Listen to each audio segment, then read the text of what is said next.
Hey guys, what's up? Andre here of cinemoth.com, and have a look at this great figure. It's the Iron Patriot 1/6 scale by Hot Toys, and yeah, I mean, look at these colors on this armor. It's just amazing. So stay tuned for a video review on the latest Hot Toys figure. I mean, it's basically a repaint of the War Machine Mark II, but this one was actually in the movies. So yeah, follow me through this video review. Let's have a quick look at the box. As I said, it's also here basically the same as the War Machine Mark II, just with cool colors. Blue and red is popping also on the box.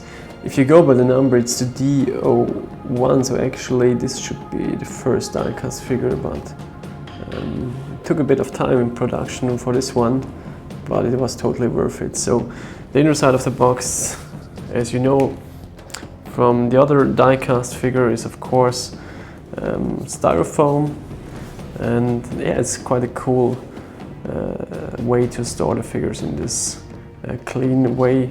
You just have two separate pieces for the box, and that's it. So in the end you just have a double bottom here, which is for the base. Alright guys, and here's the figure itself, the Iron Patriot, and Hot Toys totally delivered on this one. I mean, it was probably the figure that the most of us wanted. And then, of course, the War Machine Mark II came, but a lot of people passed just for getting this one. And I think you were totally right, because it's just kicking ass. So look at the beautiful colors they used and the paint job they did on this figure. It's just exceptional. But before we go into detail on the armor and the paint job, let's continue first to the accessories. There's not that much we have to cover, and just get some different posed hands, like the salute hand, and this one is for a blasting pose. And the other major accessory with this one that you didn't get with the War Machine Mark II is the Don Cheadle head sculpt, and it looks extremely realistic. I'll give you a little comparison to the other Don Cheadle head sculpts afterwards. And then you get two faceplates. I think this is the open post one. You somehow have to lay on top of the helmet. I think it worked a bit better on the other released figures by Hot Toys. Somehow the magnets are a bit awkwardly placed.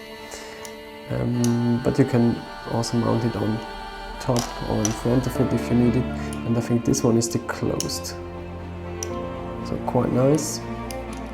Okay guys, here we go with the Don Cheadle head sculpt parade. It's quite crazy because all these head sculpts are magnetized and you just want to stick to each other. So this one is for the Mark II Iron Man Armor Unleashed version, and in the middle we've got the War Machine Mark I, and then of course the Iron Patriot. I think it's basically the same. There's a little bit of differences on the forehead compared to the Armor Unleashed version, and I think the Iron Patriot is a bit more on the reddish color side. But they're all quite nice head sculpts, especially the first one for its time. I mean, you can't go anyhow wrong with Hot Toys on head sculpts, so quite nice. Alright guys, going back to the armor itself, I give you just a quick 360. Just enjoy this beautiful paint job of the Iron Patriot armor. It's quite exceptional, really must have for you guys out there collecting Iron Man collectibles. I mean, that's amazing. So, okay, as with War Machine Mark II, the LED for the eye light up feature is unfortunately underneath this top cover. And here we've got this nice red paint, and if you go there with your fingernails, I believe on the long term this probably will hurt a bit. The figure's paint jobs, so I won't do it too often. So here we go, there's the switch, and that's the light up feature on the eyes, and it works flawless, very bright and shiny in a whitish bluish way. And so this is back together.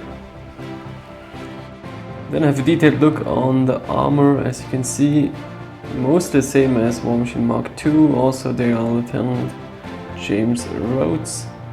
There's the LED arc reactor on the chest plate. Then again this vents there on these cooling vents or something like this. No idea. Okay, let's continue. On the back side there's a switch for the LED arc reactor on the front. This is the little covering plate that you need to attach. And if we have a look at the front side now, of course there will be the light up feature of the arc reactor. As you can see, as on the War Machine Mark II, some cool details and the writings, nice and shiny arc reactor. There's also a cool detail with this vents going on. And as you can see, the armor seems to be a bit scratched. I think it's intentional by Hot Toys. Probably they feared a bit of problem while producing a totally clean armor, because, well, if you go on the arms, for example, and you move them a bit too close to the armor, they will definitely scratch the paint away. So probably to prevent some customer service calls, they decided to go for a slightly battle damaged or scratched look of the armor.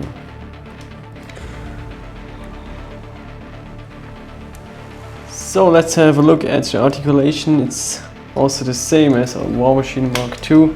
It's quite flexible here around the waist area. A lot of range and movement that you can achieve. The arms could maybe a bit more closer to the chest somehow. Well, it's basically the same as the War Machine Mark II. Then I have a quick look at the legs. As you can see, nice decals going on. Also here on the thighs, nicely painted. And here we've got the boots, also with a scratch look. It's quite nice. Also the legs are very flexible. You can see this separate piece that gives you some movement in the articulation space. And all in all, I'm definitely happy. Here's another detail on the shoulder armor. And here's a close-up of the arms. This is actually the machine gun that you can pop in and pop out. So there's a flat one without the machine gun open, but I still have it in the box. Then of course you get this futuristic looking minigun, which is basically also a repaint of the War Machine Mark II. You have different joints and ankles there. You can rotate and have it like this, or rotate it in the other way. A lot of possibilities here, so that's definitely a nice feature with this figure. But yeah, it's just the same deal as with the War Machine Mark II.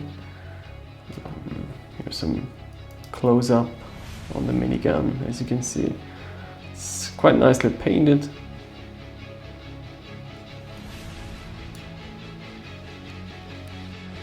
Then of course you have the possibility to display it with the Rhodey head sculpt. As you can see, also very detailed and nice paint application.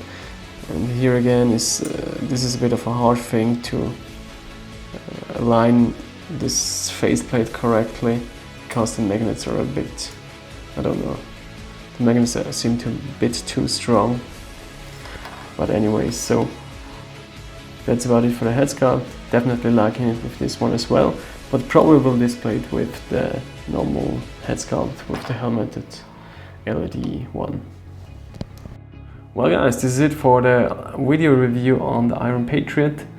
If you want to see some cool poses, you might head over to Rhino Faroki's video review on this one. I wasn't so courageous to do a lot of articulation because I fear a bit that there will be a bit of scratching between the different parts. Like for example, on this part, and especially on this part between chest plate and the shoulder pads. You definitely have to be a bit cautious there. But in the end, this is definitely a must-have for every Ironman collector out there. It's exceptionally well painted and sculpted, and you definitely feel the quality and the value of this figure if you have it in hand. So yeah, that's about it. Thanks guys for watching. Until next time, see you soon.